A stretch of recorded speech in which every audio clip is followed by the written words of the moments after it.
Moi, je suis venu ici parce que je ne veux pas voir tous ces camions en plus sur les routes.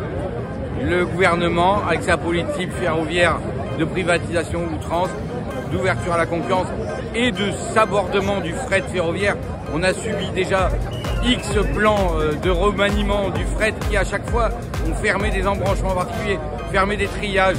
Et au final, c'est quoi? C'est des camions. On va pourrir la planète, la vie des gens, parce qu'il y a des gens derrière qui meurent avec la pollution, avec le bruit, avec l'écrasement. Le camion, c'est un truc, c'est un non-sens écologique.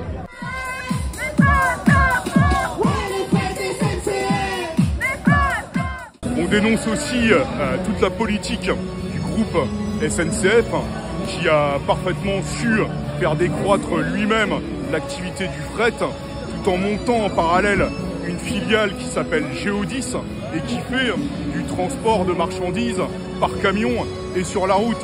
Donc eux, ils ont continué à générer des profits qui nous échappent à tous, les cheminots, les usagers, mais en accompagnant ce transfert des marchandises du rail vers la route.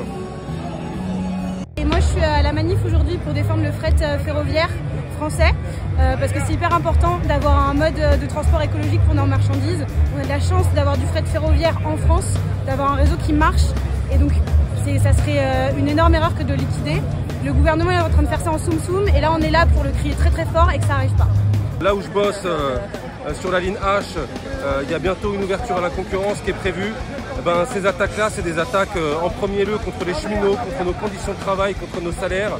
Et que voilà, faudra qu'on se mobilise par la grève, par des actions pour combattre cette politique de la direction de la SNCF et du gouvernement.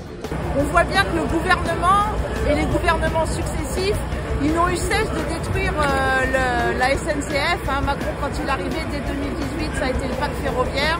Et on se rend compte qu'il n'y a aucune volonté de maintenir un service public de qualité, bien que le train, ça soit un enjeu majeur de l'aménagement du territoire. C'est inadmissible qu'on passe notre vie à travailler et qu'on casse le fret, alors qu'on pleure pour l'écologie, pour toutes ces choses-là. Tous les camions qui embouchent tout ça et le fret, on leur casse le dos. C'est bien beau le gouvernement de partir l'écologie. C'est que de la politique, tout ça, c'est que des histoires du pognon, c'est inadmissible. Elle a bien lieu, cette privatisation.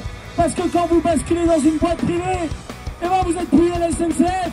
La Grande-Bretagne, qui est le premier pays d'Europe à avoir privatisé ses chemins de fer en 1994.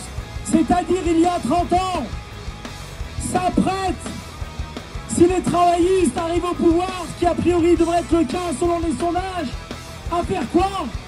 À renationaliser les chemins de fer. Mais c'est un truc de dingue. Ils se sont mangés tous les plâtres, ils ont eu tous les morts. Ils ont été au bout de cette politique de privatisation. Et qu'est-ce qu'ils font? Ils renationalisent et nous on ferait quoi?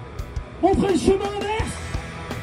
Mais merde, il n'y a pas internet, il n'y a pas de journaux, on n'est pas capable de voir ce qui se passe en Angleterre, on n'est pas capable de voir les dégâts qu'il y a eu, aussi bien dans l'énergie, aussi bien sur les autoroutes, aussi bien dans l'eau, systématiquement dans l'industrie de réseau. Lorsque ça a été privatisé, ça a été plus cher, moins de sécurité, pour une efficience beaucoup moins importante. Mais bordel de merde, voilà pourquoi on est là aujourd'hui. On n'a pas le droit de lâcher. On n'a pas le droit de lâcher. C'est nous les cheminotes et les cheminots, on lâche. Mais c'est fini. Sur cette question de privatisation, nous avons rendez-vous avec l'histoire et on lâchera rien. Merci.